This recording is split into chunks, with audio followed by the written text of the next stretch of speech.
Satu kali ada seorang guru sekolah dasar, dia tengah mengajar para murid-muridnya. Kemudian dia mengajukan satu pertanyaan kepada anak-anak muridnya. Anak-anak, menurut kalian, siapa Tuhan itu? Lalu satu demi satu, anak-anak murid itu menjawab pertanyaan ibu guru ini tentang siapa Tuhan, sesuai dengan gambaran yang mereka punya masing-masing. Seorang anak yang ayahnya seorang hakim, dia berkata, Tuhan itu seperti hakim, Bu, karena satu hari dia akan menghakimi seluruh umat manusia. Anak yang lain yang ayahnya seorang dokter, dia berkata, Tuhan itu seperti dokter, Bu, karena dia sanggup menyembuhkan segala sakit penyakit.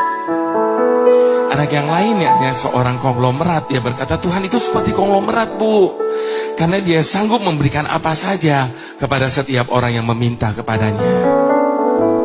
Demikian satu demi satu, anak-anak murid itu menjawab pertanyaan ibu guru ini tentang siapa Tuhan, sesuai dengan gambaran yang mereka punya tentang ayah mereka masing-masing. Lalu tiba giliran kepada anak yang terakhir, Bapak Ibu Saudara.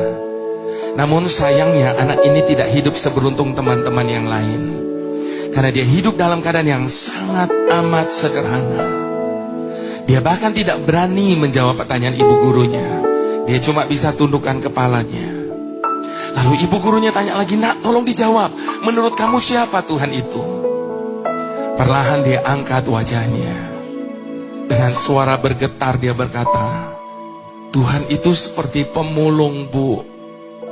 Serempak satu kelas menjadi riuh oleh karena jawaban dari anak ini. Lalu ibu guru itu tanya lagi, kenapa kamu samakan Tuhan dengan pemulung, Nak?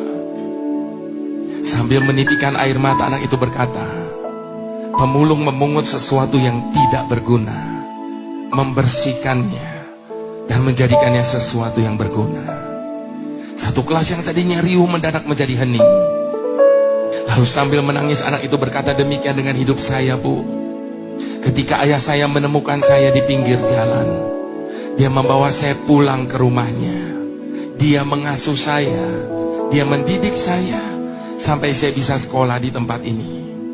Saya tidak tahu bagaimana hidup saya hari ini kalau waktu itu ayah saya tidak memungut saya dari jalanan. Ibu guru menangis, dia peluk anak itu. Satu kelas yang tadinya hening mulai terdengar isak tangis di setiap kursi. Bapak Ibu Saudara, sebagaimana halnya anak ini, demikian juga dengan hidup saya. Saya tidak tahu bagaimana hidup saya hari ini kalau Tuhan tidak memungut saya. Oleh karena